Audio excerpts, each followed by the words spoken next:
It's Let Me Tell You a Story. Today's a Thanksgiving episode. I've got a story for you from my childhood. So sit back, relax, and listen. Remember to like and subscribe. And if you want to support the podcast, go to patreon.com/Carolina Storyteller. Here we go.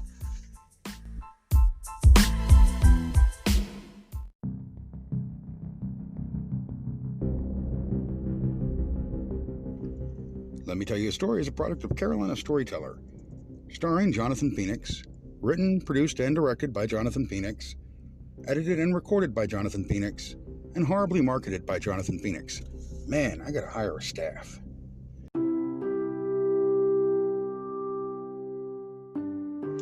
Welcome to the show, folks, and happy Thanksgiving. This is Let Me Tell You a Story. I am Jonathan Phoenix, and this is your Thanksgiving bonus episode, my little gift to you. I hope you guys are having a wonderful day. I hope you guys are getting ready to put that turkey in the oven and start those sides, or maybe you're getting ready to load up in the car and drive over to grandma's house or uncle's house or your brother's house so that they can put the turkey oven and load up on those sides and you can just load up that stomach. It's a holiday episode, and Thanksgiving is one of my 3 favorite holidays. Halloween and Christmas are 1 and 2, but Thanksgiving is number 3. And it's not because of pilgrims or Indians or any of that mess. I don't care about that. For me, Thanksgiving is about family and togetherness and a really good meal. Turkey and ham and mashed potatoes with gravy, some macaroni and cheese. Throw in maybe some collard greens or a little broccoli casserole, maybe a green bean casserole. Maybe you got some sweet potatoes with the marshmallows on top. Then you got your pumpkin pie, your apple pie, your banana pudding. And, top it all off with some nice crisp rolls or croissants. And then, of course, the most important part, the Macy's Thanksgiving Day Parade. Yes, I know, the capitalist institution that is the Macy's Thanksgiving Day Parade. Oh, horrible me, whatever. I love the Macy's Thanksgiving Day Parade. It is something that I have to see every year. It is part of my Thanksgiving tradition is to watch this parade. And I've tried to pass that tradition on with my kids, and my kids look at me like I'm crazy. But every year, without fail, they are all miserable for at least 2 to 3 hours while I put on the Macy's Thanksgiving Day Parade. And I remember this story. So let me tell you the story. Here we go. When I was a young lad, I was born in Georgia, you see, in a little town, not really that big. My parents were not very wealthy. They were, kind of dirt poor, and they really didn't get along too well. They got married young. They had me young. They separated young. They divorced young. My mother moved to South Carolina.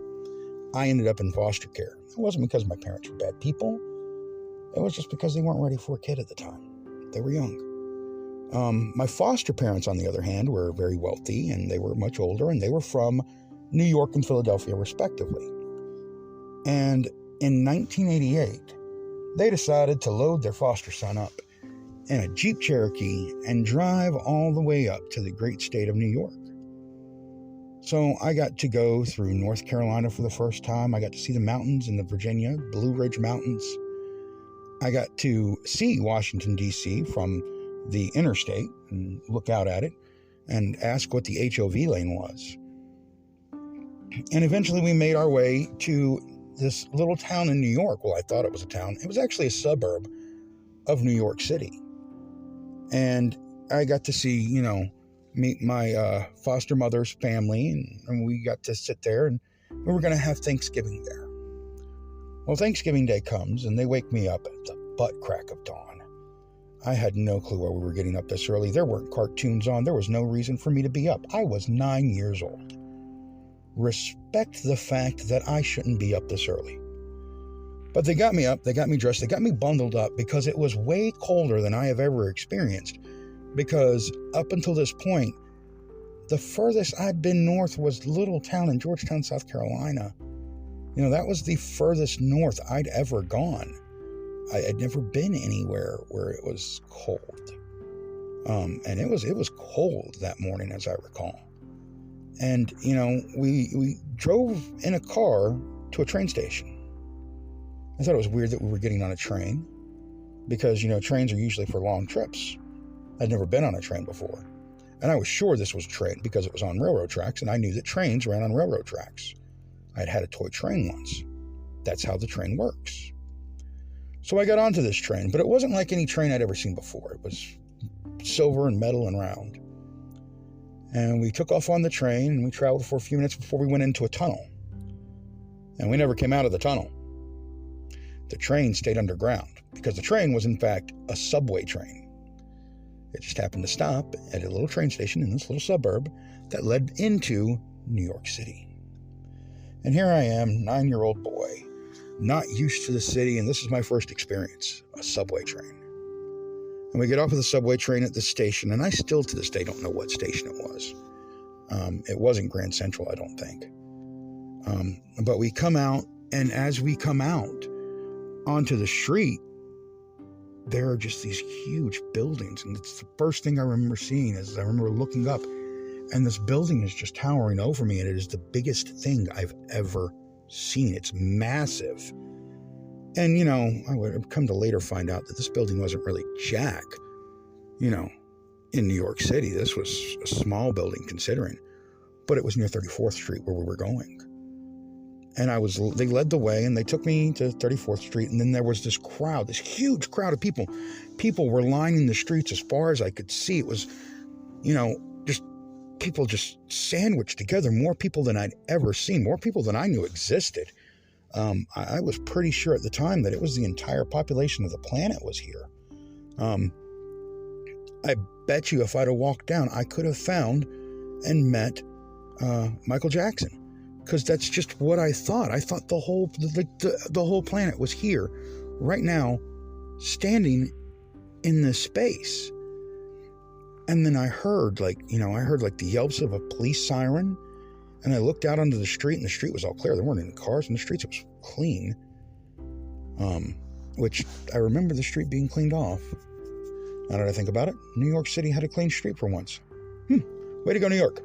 I just realized you guys cleaned that street for the Macy's Thanksgiving Day Parade. Congratulations.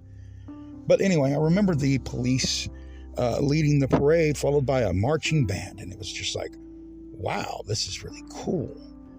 And then I can't remember what it was, but I remember seeing Garfield, the Garfield balloon. And there was a Spider-Man balloon, and there was Woody Woodpecker, and Pink Panther, and these Snuggle, the bear, from the commercials. You probably don't remember, but there was a bear that used to do the Snuggle, fabric softener commercials. And there were, all these floats. Like there was a Marvel float with people dressed up like the X-Men and, Spider-Man and the Hulk. And they kind of did a little act, and there were people singing songs and people dancing, and there were these big balloon stars and all these things that I had never seen before. It was just fascinating. And for hours, I sat there in the cold, colder than I'd ever been. But I was just overjoyed and excited by all the things that I seen. And then came the end, and they announced it. It was Santa, and his sleigh was massive, and you could see the reindeer pulling it. And on his sleigh, he had this big bag of toys, and Mrs. Claus was with him, and there were elves throwing candy, and Santa was there, and they said it's now the start of the Christmas season. And as a 9-year-old kid, seeing that when I'd never seen anything like it before, it was the most amazing thing to experience. I saw Santa, the real Santa. He's real. He was right there. He was in front of me in the street. That was Santa, people. And I was just stoked. And then, of course, I went and had a wonderful meal. Turkey, ham. The mashed potatoes were great.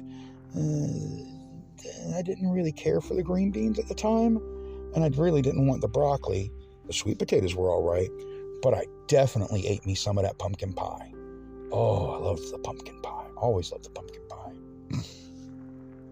And ever since, the Macy's Thanksgiving Day Parade has held a spot in my heart because it reminds me of that moment, of that childlike wonder Every time I'd see it on TV, I remember seeing the balloons and being like, oh, look, it's Spider-Man. Oh, look, it's Ronald McDonald. I remember the excitement. Hell, I remember the excitement when Goku made his way on there. And that was just a few years ago. And I remember my son being excited at one point in time because they brought SpongeBob on. Even though I didn't like SpongeBob for years because, I don't know, I was a young parent at the time and SpongeBob was weird to me. But my son was excited. That was what the parade gave you, was that wonder and excitement. And it became something I wanted to share with my kids. And it also became something I wanted to kind of relive at least once a year, just that moment. Because that childlike wonder, it gets away from us. And, it's something that's wonderful to hold on to, those warm, fuzzy feelings. And for a day like Thanksgiving, which is supposed to be a day where you celebrate the things that you have, you look around and you go, you know what? I have a house. I have a family. I have a car. I have my health. And you're thankful for those things. You don't worry about the things you don't have on Thanksgiving. That's for Black Friday. On Thanksgiving, you celebrate your friends. You celebrate your loved ones. You celebrate the few joys that you have because they're fleeting and not everybody has them. One of the messages that I want to convey in this is that, my family isn't just made up of my children and blah, blah, blah. It's much more than that. And I enjoy, sharing this time with my family, but I also include in my family my friends that have become so close to me and that I care so much about, and I enjoy sharing it with them just as much. So that's the point of this, is to share with you my listening family, a little bit of the joy that I had in my youth, and to remind you that family isn't just blood. Family is the people that you care about and that you love and that you would be there for and that would be there for you. And you might have someone out there who's not going to be at your table today. They might be going to visit somebody else. They might have to work. They might not think that they're invited. They might not feel like they're welcome, but make sure that you try to find the time to reach out to them. Make sure that you tell them that you're happy to have them in your life.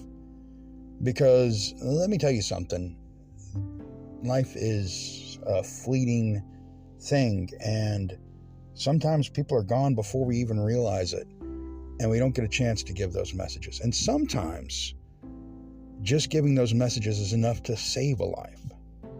So take care of each other, take care of yourselves, have a happy Thanksgiving, eat some pumpkin pie for me, have some banana pudding, and sit down and watch the Thanksgiving Day parade and enjoy it and get some of that childlike wonder. I don't know what balloons are going to have this year, but I guarantee you I'm going to be excited to see them, just as like I'm being excited to hear the marching bands and to watch my kids go, oh, do we really have to sit through this? Yes. Yes, you do. Because it's tradition.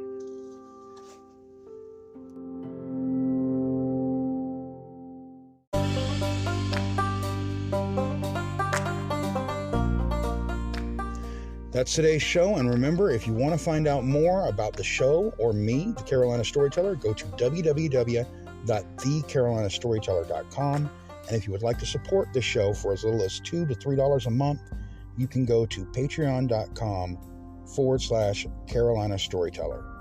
Thanks so much for listening, and we'll see you next time.